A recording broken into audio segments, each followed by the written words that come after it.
donne la parole à un expert, à ceux qui font vivre le monde du private equity. Jérôme Souilled, bonsoir. Bonsoir. Vous Stéphane. êtes partenaire chez Kearney. Quel est le rôle d'un cabinet de conseil en stratégie comme Kearney auprès des fonds de private equity? Tout d'abord, merci beaucoup pour votre invitation ce soir.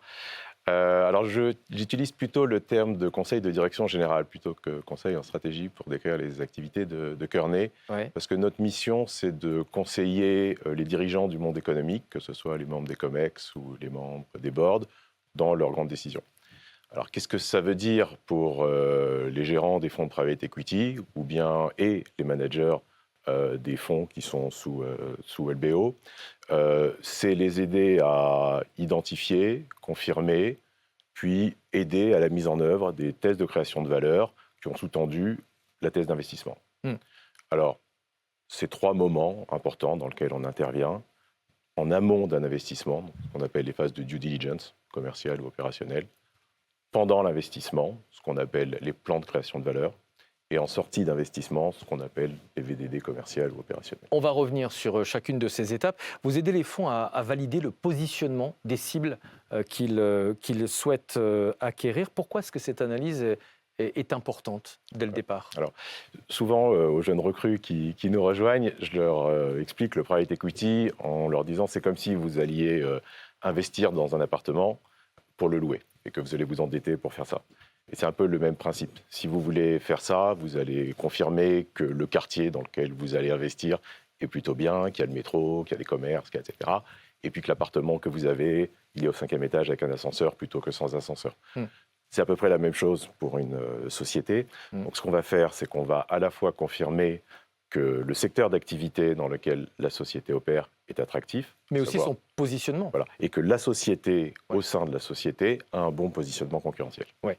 Vous les aidez aussi à valider le business plan avant qu'ils achètent la société. Pourquoi et pourquoi, là encore, est-ce que c'est très important? Ouais. Alors, souvent, la thèse de création de valeur, elle se matérialise par un business plan, qui est des données financières, qui vont derrière sous-tendre la valorisation et le prix qu'on va donner à la société.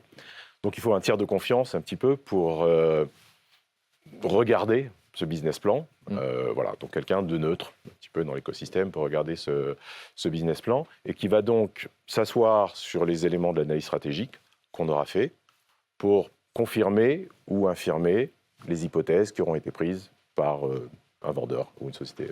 Oui. Vous les aidez aussi à identifier et ensuite à supporter la mise en place des plans d'amélioration opérationnelle une fois que les sociétés ont été achetées.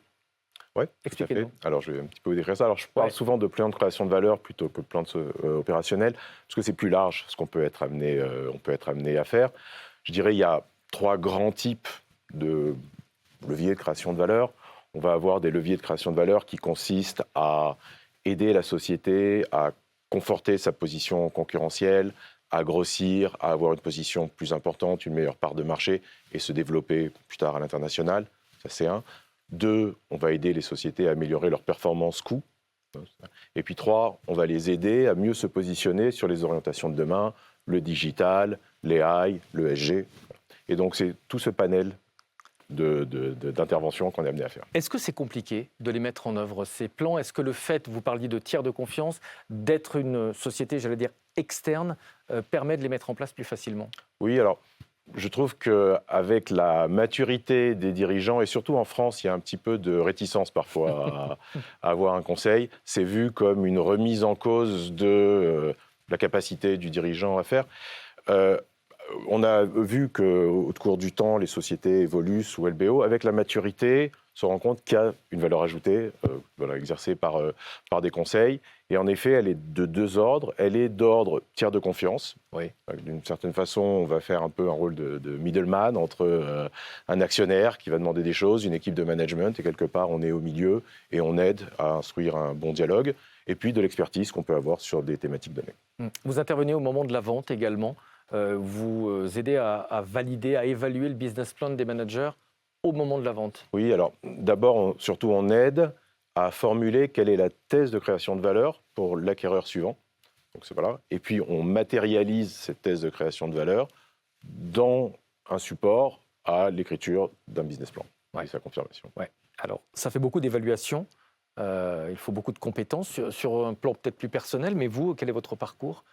Alors, donc en ce qui me concerne, je suis ingénieur de formation. J'ai fait Ouais. l'école centrale à Paris. Je suis associé chez Kearney, donc qui est un cabinet de conseil de direction générale. J'ai dirigé pendant de très nombreuses années nos activités de private equity pour l'Europe. Et je suis maintenant un des membres du board mondial de Kearney. Nous sommes 11. Et j'ai occupé pendant de nombreuses années la présidence du conseil de surveillance. Pour résumer un peu ce qui a été dit, mais quelle est l'implication au global de Kearney dans le monde du private equity? Alors, globalement, le private equity représente à peu près 15% de nos activités au niveau mondial. Et si je prends la France, c'est même jusqu'à 30% de nos activités que nous exerçons pour les fonds de private equity et les managers, les dirigeants des sociétés en portefeuille de fonds. Vous avez l'impression que c'est la partie la plus difficile de votre activité? Ouais, Vous c'est une disiez que les partie qui est Français étaient très parfois exigeant. réticents, les Non, CEO alors français? c'est surtout que, enfin on l'a dit, les fonds de private equity sont exigeants, c'est Oui. un environnement qui est exigeant, c'est aussi très stimulant. Donc, pour ça, Ouais. voilà, c'est quelque chose que j'aime beaucoup. Et pour rebondir sur cette question de l'exigence, vous pensez que ça permet aux entreprises d'aller beaucoup plus loin qu'elles auraient été si elles n'étaient pas accompagnées par un fonds de private equity? Oui, clairement, enfin, De se surpasser? oui, ça structure, ça amène une gouvernance, ça amène des moyens pour se développer, et voilà, tout ça, c'est très bénéfique. Merci beaucoup, Jérôme Souillet, partenaire chez Kearney.